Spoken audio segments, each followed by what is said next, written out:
Contrapunto Primera Emisión. Contrapunto Primera. A esta hora de la mañana, ya en los micrófonos de Huancavilca, el señor ingeniero Henry Yandún.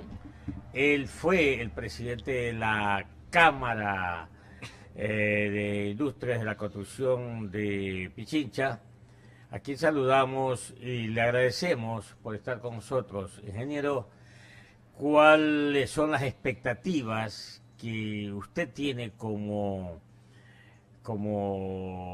miembro del sector de la construcción en Pichincha, en el Ecuador, sobre esta consulta popular y particularmente en esta pregunta que el presidente Lenín Moreno está proyectando a través de la consulta, de decir, bueno, se pide a la ciudadanía en general si se deroga o no esta ley de plusvalía, de tal manera pues que quisiéramos escuchar pues a usted con el conocimiento, la experiencia en el sector, qué expectativa cree usted que tienen los constructores, todos los que hacen a este sector, que también pues recaen en el sector inmobiliario, que también recaen en el transporte y en todas las actividades productivas del Ecuador. Bienvenido.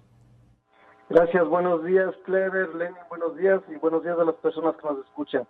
Realmente nosotros estamos felices que esta pregunta se haya incluido en la consulta, porque tenemos que recordar que desde que apareció esta ley de plusvalía, que para nosotros es una ley nefasta, se puede concluir que, por ejemplo, que de puestos adecuados se han reducido 83,000 trabajos adecuados, lo cual quiere decir que del 25% de las personas formales que trabajaban para la construcción están sin trabajo.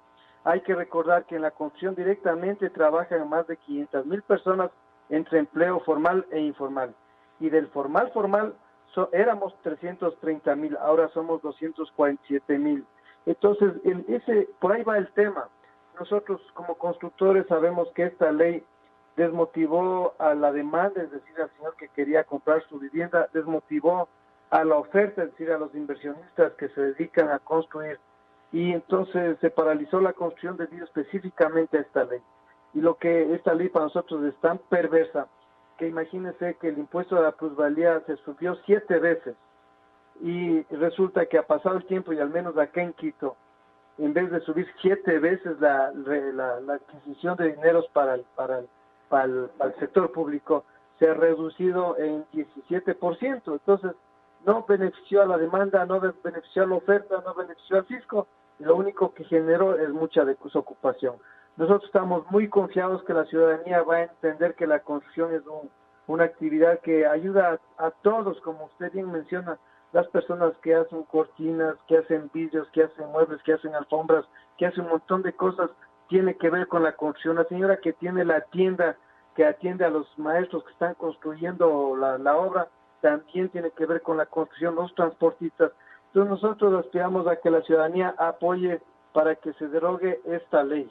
Esta ley, lamentablemente, lo único bonito que tenía es un nombre, que decía eliminar la especulación de la tierra, y Clever, Lenin deben creerme, la ciudadanía, no hay un artículo de esta ley que se dedique o que esté enfrentando la especulación del precio de la tierra. Y por eso nosotros decimos que esta ley no sirve para nada y tiene que ser cambiado por algo que más bien fomente la construcción y la producción.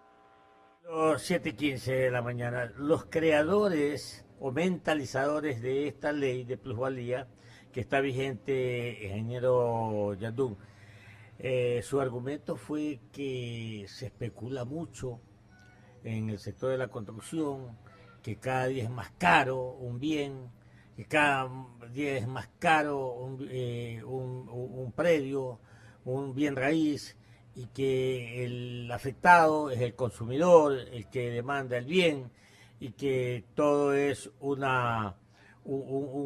quehacerse rico de la noche a la mañana por parte de los constructores. Esos han sido los argumentos que se dieron para que se dé esta ley, insisto, que está vigente.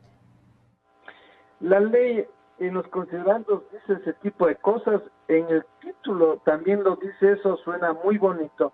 Nosotros como constructores nos interesa que los terrenos sean más baratos, porque si sale el terreno más barato, por último ganaríamos más plata. Entonces nosotros también nos conviene que no haya especulación sobre el precio de los terrenos. Pero lamentablemente eso no ha sucedido, o sea, los terrenos no han bajado de precio basados en esta ley. Esta ley fue tan alterada en la Asamblea que lo único que generó es desempleo, no lo que ellos pretendían. Probablemente tenían la buena intención de apoyar a la gente más desfavorecida. Pero el resultado es que lo que ha provocado es que la gente más desfavorecida pierde empleo. Tenemos que entender que la construcción contrata a profesionales, ingenieros, arquitectos, todo eso, pero sobre todo es la actividad que más aglutina, más trabajo da a la gente que tiene menos conocimientos, menos preparación. Es una ley que realmente socialmente, como es una actividad que ayuda socialmente a mucha gente. Pero en este caso, si la construcción no está motivada, está desmotivada, lo que ha hecho es que simplemente se pierde empleo. La ley tiene unos impuestos tan altos de parte que afectarían al señor que compra una vivienda y eventualmente quiere venderle, y unos impuestos tan altos al señor que construye, que no es negocio para ninguno de los dos, y resulta que la gente prefiere ir a comprar su vivienda en Miami, en Panamá, o prefiere comprarse un carro o un plasma, lo que sea, y eso es malo para la sociedad, porque la construcción, un dólar que usted mete en la construcción, el señor que compra cada dólar pasa por arquitectos, albañiles, diseñadores, pasa por transportistas, pasa por un montón de gente, y la economía se mejora. Entonces, por eso es que el presidente mete esta pregunta, porque el país está en crisis económica y la cosa se viene más difícil cada vez más, y él entiende que hay que motivar la construcción, por la construcción genera mucha actividad, mucho trabajo, y ese es el objetivo de esta pregunta, sino que la ley tiene un título tan pomposo pero tan falso que eso tal vez puede hacer confundir a la gente. Nosotros le garantizamos a la gente que se elimine esta ley, y por el contrario se habilitan, en el momento que se elimine esta ley de plusvalía, se habilitan otras leyes que son las adecuadas para cobrar más impuestos, las ordenanzas de los municipios. El municipio de Guayaquil, por ejemplo, hay que entender que la plusvalía es un valor que le sube al terreno por factores ajenos al dueño del terreno. Porque, por ejemplo, si usted tiene un terreno que le permite construir 5 pisos y usted quiere construir 10 pisos, su terreno sube de precio. Entonces, ahí el municipio sí le cobra a usted un impuesto a la plusvalía. Y eso es lo que pretendemos nosotros, que se apliquen las leyes que sí existen para cobrar correctamente la plusvalía, pero que motiven a la construcción. Pero la ley tal como está no ha servido para nada, solo ha generado desempleo, a tal punto que el gobierno, siendo una consulta más bien de índole política en muchas de las preguntas, mete esta pregunta aquí porque sabe que por ahí tiene que reiniciarse la recuperación económica del país. 7:19, estamos dialogando aquí en Huancavilca 830M con el señor ingeniero Henry Yandún. Él fue el presidente de la Cámara de Industrias de la Construcción de Quito. Usted, Lenín. Sí, gracias, economista. Para saludar a Henry desde la ciudad de Guayaquil, son las 7:19 aquí en Radio Huancavilca. Yo quería consultarle, ¿creen ustedes que una vez que se implemente ya de manera sólida el programa Casa para Todos, el sector de la construcción podría tener un nuevo aire? Buenos días. Buenos días, Lenín. Para darle un dato adicional, acá en Quito, en el semestre de enero a julio, la autorización de construcción en metros cuadrados se redujo el 44% 2017 contra 2016. Nosotros, Lenin, de acuerdo a su pregunta, sabemos que en el Ecuador hay 500,000 de viviendas de déficit. O sea, no existen 500,000 de viviendas. Luego sabemos que en el Ecuador se generan 110,000 nuevos hogares por año. Luego tenemos otro dato. El elemento generador de mayor construcción por préstamos es del 10, y eso apenas es para 25,000 viviendas al año. Le repito, déficit 500,000, nuevos hogares más de 100,000, los que se construyen por medio del 10, 20 a 25,000, es decir, el déficit va creciendo, y nosotros creemos que todas las iniciativas de los gobiernos, no solo de una iniciativa de Estado, deben ser enfocadas a eliminar el déficit, nosotros queremos decirles a los políticos, especialmente a los más radicales de Alianza País, que fueron los que generaron este problema y debieron haberle resuelto, queremos decirles a ellos que nosotros no tenemos enemigos políticos. Para nosotros el enemigo es el déficit de vivienda y el enemigo es el desempleo. Y para eso es lo que nosotros pedimos, y el gobierno está pidiendo que deroguemos esa ley, porque lo que queremos es eliminar o disminuir el déficit de vivienda y además generar más empleo. Eso es todo. Ok, pero ¿ustedes creen que va a bastar con que se elimine la ley de plusvalía o es necesario que el gobierno haga algo más? Porque, vamos, es prácticamente un hecho de que esa pregunta será aprobada, la gente no quiere este tipo de leyes, de impuestos exagerados, no los quiere el comprador, no los quiere quien construye, no los quiere quien vende las casas, no los quiere nadie. Pero ¿con eso alcanza o es necesario que se tomen medidas adicionales, complementarias? Hay muchas medidas complementarias que ayudarían más. Por ejemplo, y en eso también estamos trabajando todo el sector de la construcción, que nos hemos unido a un colectivo que se llama Construcción Positiva, que aglutina a todas las personas que tienen que ver con la construcción. Es, por ejemplo, establecer mecanismos de financiamiento a más largo plazo, que es un tema que está pendiente aquí en el Ecuador. Pero nosotros sabemos que la ley de plusvalía es una cosa que es manejada por los ecuatorianos. Ahorita la acción va a ser de los ecuatorianos, porque también se dice que hay menos construcción porque hay una crisis económica por el precio del petróleo. También es cierto este asunto. Pero nosotros los ecuatorianos no podemos cambiar el precio del petróleo. Nosotros sí podemos eliminar esta ley por nuestra propia decisión y va a ayudar, Lenin y Clever, nosotros estamos frente al cliente por un lado, donde sabemos que el cliente dice, yo sí estaría dispuesto a comprar, sí tengo mis ahorritos, sí quiero construir, pero yo no me conviene tal como están las leyes. También hay mucha gente que invierte en la construcción, que es un negocio legítimo, que alguien invierta en el negocio que le dé la gana mientras sea lícito, y dice, yo sí quisiera también invertir para que haya construcción, porque es un negocio para mí, pero tal como está planteado, no es negocio. Imagínense que comparan la actividad de la construcción con los ingresos que uno tiene en el banco. Entonces, si usted mete plata, tiene sus ahorros, mete plata en la construcción, con el riesgo de que fracase su negocio durante 2 años, o le vale lo mismo poner en el banco, pone en el banco y se acuesta a esperar, pero eso es malo para el país, porque al país lo que le interesa es que los dólares que están en los bolsillos de la gente se muevan, y tanto es así, es cierto, que los bancos ahora tienen más recursos, pero a los bancos no les conviene eso. El banco dice, yo quiero prestar la plata para que se mueva la plata, que haya economía. Entonces, sí hay más cosas, el fomento, las leyes municipales que hay que seguir optimizando para que sean más rápidos los procedimientos, es otro tema que estamos trabajando, que está también pendiente. Pero nosotros que estamos frente al cliente, frente al constructor, sabemos que eliminar esta ley es algo que va a mover enseguida las cosas. Esa es otra ventaja en la construcción.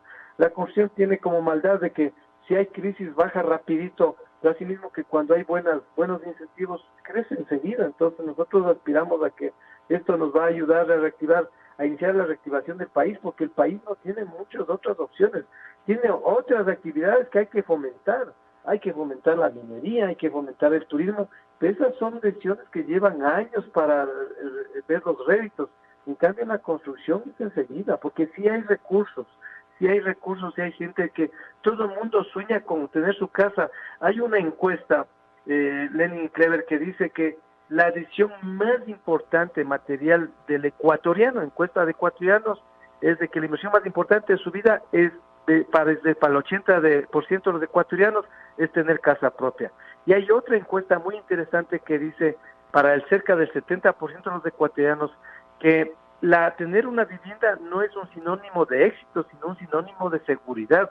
O sea, todos los ecuatorianos quieren tener su casita, por último para vivir del arriendo, por último para un apuro. Entonces, todo el mundo luchamos por eso. Entonces, sí está el mercado ahí latente y hay un tremendo déficit, pero no puede ser posible que el derecho que tienen todos los ecuatorianos a tener vivienda esté castigado con los impuestos tan altos, porque el ecuatoriano compra la vivienda a largo plazo, pero también le sirve para venderla en el rato menos pensado, pero si con ese impuesto va a perder plata, le meten la mano en el bolsillo. Entonces, nosotros sí tenemos certeza que se va a recuperar en gran medida el tema de la construcción, por lo menos de la vivienda privada.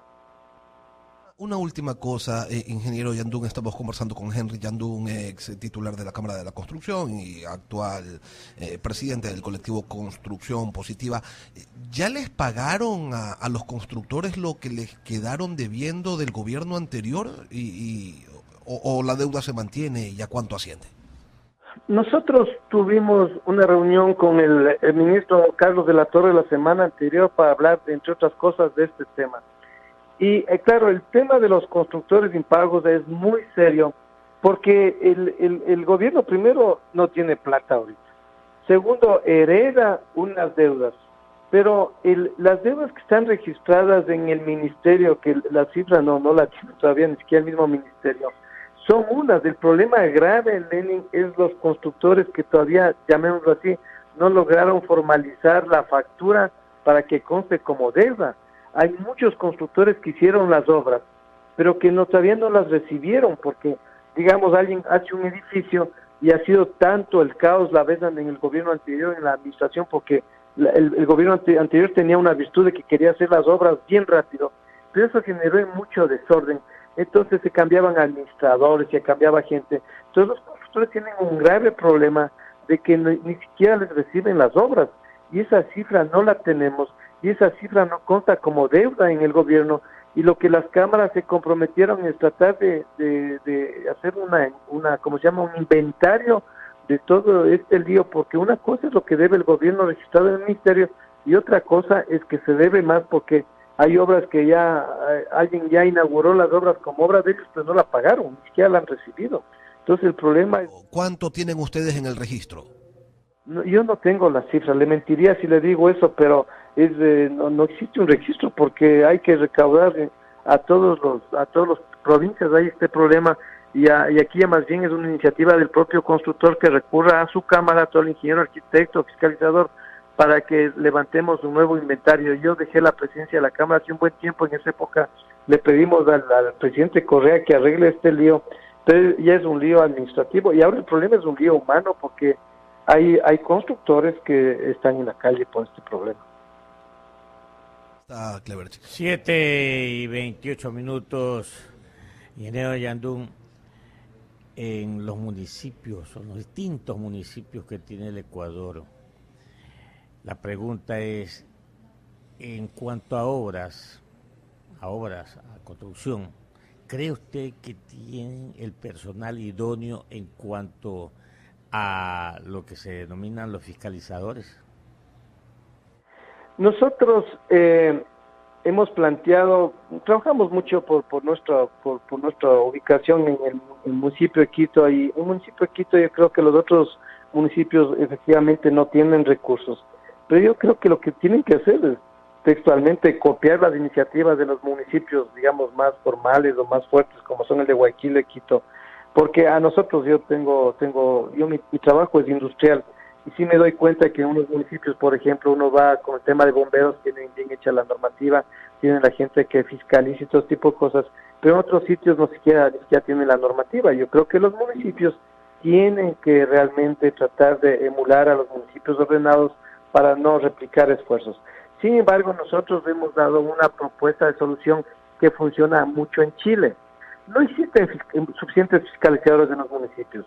Estos fiscalizadores además son fiscalizadores que, pena decirlo, que muchos son corruptos y lo único que quieren es coimas y se hacen de los locos para ver las obras. En Chile lo que existe, se generan una especie de fiscalizadores ¿cómo se llama?, acreditados. Y el dueño de la obra le contrata al fiscalizador acreditado. Y este señor es el que fiscaliza la obra. Y el municipio lo que hace es acreditar a los fiscalizadores, y es una cosa que ganar. Y el municipio le dice, esto es en Santiago de Chile, le dice, mire, usted ponga un fiscalizador privado, que a usted le va a costar plata, pero yo no le voy a cobrar un impuesto predial por un año, por decir. Entonces, el municipio se libera una carga de tener unos fiscalizadores que son insuficientes y que no hacen su función, y más bien el interesado privado tiene un fiscalizador privado, un interventor que se llama en este caso, y se controlaría que las obras se hagan bien, porque acordémonos que el Ecuador está en una zona sísmica de altísimo riesgo. Existen las normas NEC, que el ciudadano que ahorita nos está escuchando, mi consejo es que si ustedes van a comprar un departamento, una casa, lo que sea, o contratar a un ingeniero, ustedes tienen que exigirle que en el contrato que cumpla la norma ecuatoriana de la construcción, que es justo para controlar que se construya bien. Y por otro lado, que se generen esta especie de fiscalizadores para que una vez que se diseñó bien una obra, se construya bien y se eviten los problemas que tuvimos en Manabí, que edificios enteros mataron mucha gente y ahora esta gente que por hablarse plata, por ser informales, perdieron toda su propiedad.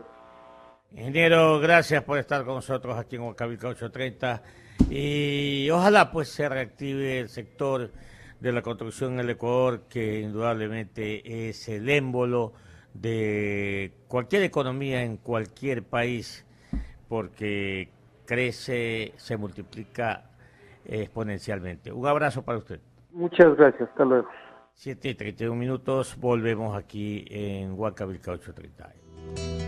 Huancavelica, la H grande de la información.